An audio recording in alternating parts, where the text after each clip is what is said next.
후보자 문제가 뭐 한 장관 후보자로서 적격이냐 부적격이냐 이런 논란을 넘어서서 이제 검찰의 전격적인 압수수색 또 그 행보에 대해서 집권 여당의 대표 이해찬 대표가 아주 강도 높게 비판을 하고 이러면서 전국 전체가 일종의 조국 정국이 돼버리고 있습니다. 예. 우선 지금 이 상황 어떻게 읽고 계세요? 이해찬 대표의 비판 자체가 문제가 있습니다. 그들이 말한 게 정치검찰의 행태를 청사하라는 거 아니었습니까? 아니 원칙대로 하는 거지요. 그리고 이 문제에 관해서 검찰 압수수색 이전과 이후는 확 달라졌다고 생각합니다. 다르다고. 어떻게 해요? 그러니까 구체적으로 후보자를 피의자로 지정한 것은 아니지만 피의자 빼놓고 뭐 가족들 뭐 다 압수수색을 뭐 무려 30군데나 이렇게 했는데요. 예. 이제 문재인 대통령이 임명권자잖아요. 인사권자잖아요. 그럼 사실상 법률적으로 좁게 이제 두 가지 있겠죠. 형식 논리로 봐서 아직 조국 후보자까지 피의자로 전환된 것은 아니다. 이렇게 형식 논리로 방어할 수 있지만 그렇지 않고 국민이 받아들이는 인식으로는 압수수색을 받는 피의자란 말이죠. 예. 그럼 인사권자로서 저는 법무장관으로 임명할 수 없게 됐다고 판단합니다. 그것이 저는 상식의 정치라고 생각해요. 그러니까 이제 이게 또 리트머스 시험지가 됩니다. 과연 대한민국의 대통령제가 제왕적 대통령제인가 아닌가를 이 문재인 정부 하에서도 시험지가 되는 거예요. 예, 그러니까 예. 국민에게 지는 대통령이 될 거냐, 형식과 논리와 법률을 들이대면서 국민을 이기는 대통령이 될 거냐 하는 그 갈림길이라고 생각합니다. 저는 국민에게 지는 대통령이 좋은 대통령이라고 생각합니다. 그러니까 지금 정 대표께서는 이제 국민에게 져라, 국민의 요구다 이런 표현을 쓰시는데 이해찬 대표가 검찰을 향해 비판한 건 이제 이런 논리입니다.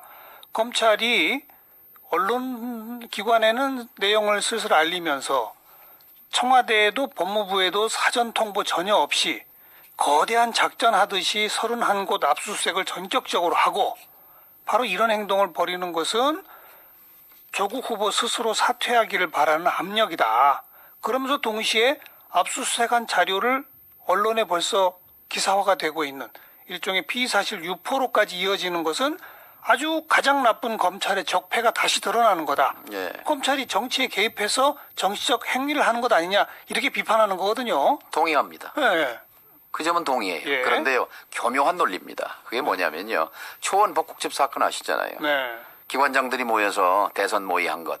근데 그걸 어떻게 엎어치기 했죠? 야, 어떤 놈이 도청했어? 예? 가지치기로, 곁가지로 나가는 거잖아요. 이건 곁가지입니다. 그 논리는요. 이제 본질은 뭐냐? 결국은 법무장관이든 뭐든 법 앞에 평등. 그 다음에 임명장 주면서 문재인 대통령이 뭐라고 그랬어요? 정치, 검찰의 행태를 벗어나라 그랬어요. 그리고 살아있는 권력도 수사해라. 살아있는 그랬죠. 권력도 수사하라 그랬잖아요. 네. 살아있는 권력이잖아요. 음. 그럼 그것이 대강이죠. 큰 줄거리죠. 근데 뭐 이 법무부와 청와대와 협의를 했니 안 했니 그 말도 구태고요. 그다음에 검찰 법무부와 청와대와는 협의 안 하고 언론기관은 와 있어. 그건 뭐 지적은 맞아요. 맞는데 네. 초원복국집 말씀드렸듯이 이게 본질은 아니다는 얘기죠.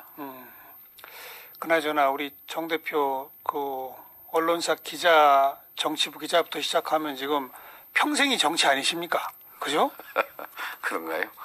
예. 그런 맥락에서 한번 우리 청취자분들한테 예. 본인의 어떤 속 시원한 해석을 한번 들려봐 주세요. 지금 조국 후보랑 청와대의 행동이 왜 이런다고 보세요? 저는 노무현 대통령에 대한 부채감에서 출발했다고 봅니다.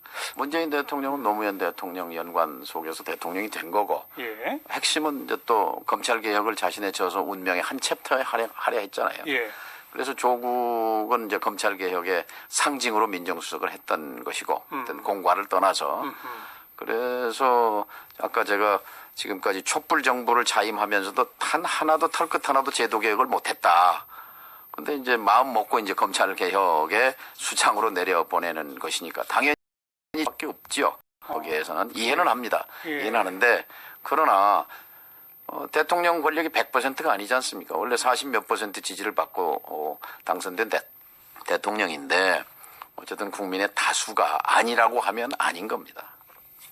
그리고 이미 뭐 드러나고 있는 몇몇 의혹이나 등등으로 봐서 이건 판단이 끝났다. 청문회까지 안 가봐도 저는 청문회 할 필요 없다고 생각합니다. 솔직히 말하면. 그래요? 청문회가 국회의원들이 뭘 밝혀내겠습니까?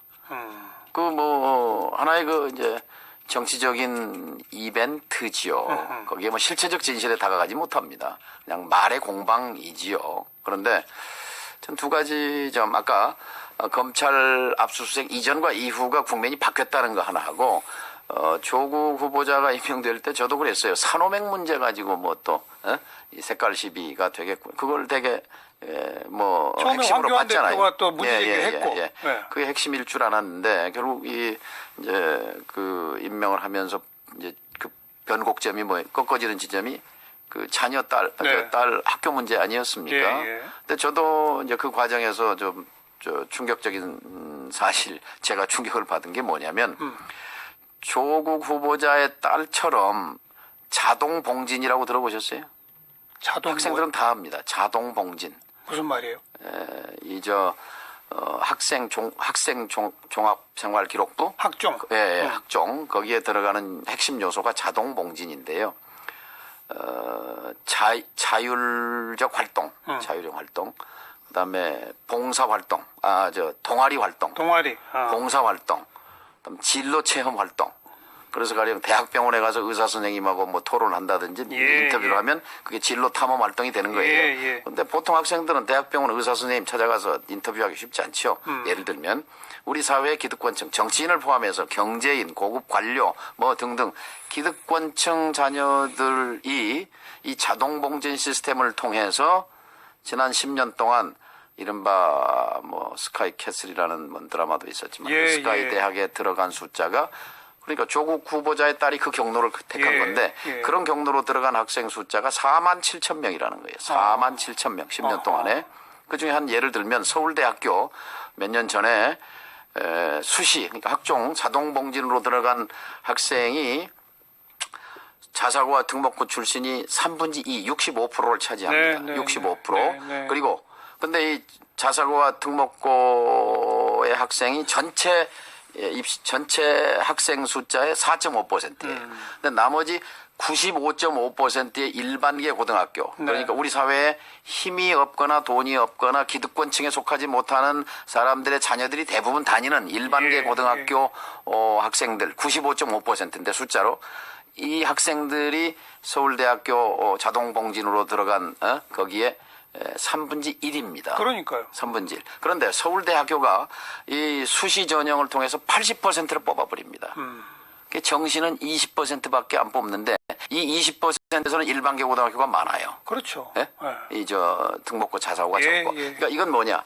우리 사회의 제도가 우선 약자에게 닫혀 있다는 겁니다. 기득권층한테 유리하게 돼 있다. 그러니까 이것을 개혁하라는 게 촛불 정부의 말하자면 위임된 명령이란 말이죠.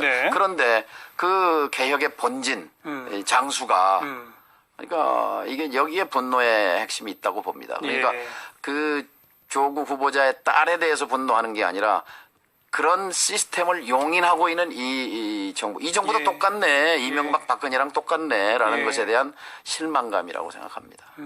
그런 거를 정권 핵심부가 모를까요?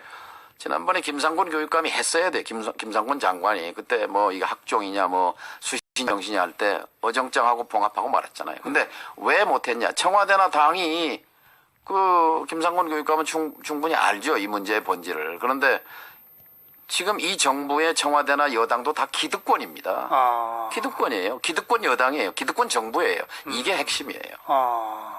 그러니까 말로는 별 차이가 없어요. 말로는 촛불 정신을 이어받아 개혁 외치지만 조국 후보자 알아까 보니까 기득권이잖아요. 이분이 기득권 아닙니까? 청와대 여당의 핵심도 다 기득권 세력이고 그렇게 살고 있으니 개혁을 못한다. 결국 우리 국민들이 분노하는 게 두 가지잖아요. 하나는 부동산 문제에 있어서 지난번에 김의겸 대변인이 물러날 수밖에 없었던 것도 불법이냐 아니냐가 아니잖아요. 이번에 조국 후보자도 똑같은 부동산과 교육 문제입니다.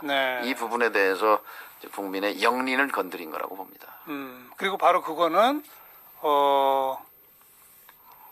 정치적 이유 때문에 버틴다 이런 것이 아니라 생내적으로 이들이 기득권 세력이기 때문에 버틸 수밖에 없는 거다. 그렇게 보시는 거예요? 크게 봐서는 그렇죠. 이 정부 여당도 기득권이죠. 그것을 고백하고 정말 국민을 위해서 세상을 바꾸겠다. 신발끈을 다시 매는 게 저는 사는 길이라고 생각합니다. 우리도 기득권이 맞는 것 같습니다. 그런데 여러분이 개혁하라고 하니 우리를 스스로 개혁하겠습니다. 이렇게 예. 할 수 있을까요? 근데 그 길이 유일한 길이죠. 유일한 길이죠. 그 생각해 보십시오. 얼마나 끔찍합니까? 만일 다시 이명박 박근혜 시대가 다시 되풀이된다고 생각해 보십시오. 얼마나 끔찍합니까? 그건 막아야지요. 저는 그래서 야당이지만 문재인 정부가 성공하기를 바랍니다. 네. 근데 성공하는 건 뭐 성공하느냐? 뭐에 성공해야 되냐? 개혁에 성공해야 되는 거예요. 네. 개혁에 성공해서 힘없는 약대 집단들이 세상이 바뀌고 있구나 하는 것을 실감케 해줘야죠. 그러니까 지금 이제 이미 전국 자체의 흐름이 이렇게 돼버렸기 때문에 예. 그 상징이 조국 후보자를 뭐 지명 철회를 하거나 자진 사퇴를 시키거나 해야 지금 정 대표의 말을 듣는 것으로 지금 이해가 되는 거 아니겠습니까? 그러니까 저는 여기서 깨끗이 할 수 있을까요, 근데? 깨끗이 국민 앞에 져야 된다고 생각하는 거예요. 국민을 설득하고 뭐 검찰 수사를 기다려보자, 청문회를 해보자, 구차한 얘기죠. 저는 이 나라 주니까 주권자잖아요. 주권자가 그렇게 판단하면 주권자 말에 복종하는 것이 민주주의의 대원리입니다. 그런데 이게 수구 세력의 선동이고 뭐 이런저런 그건 좀 구차한 얘기라고 생각해요. 아직 국민의 판단은 끝나지 않았다. 이런 외침은요. 그럴까요? 제가 듣는 얘기는 거의 대부분의 알겠습니다. 국민이 화가 나 있잖아요. 알겠습니다. 수요국회 여의도 베테랑 민주평화당 정동영 대표와 함께했습니다. 수고하셨습니다. 감사합니다.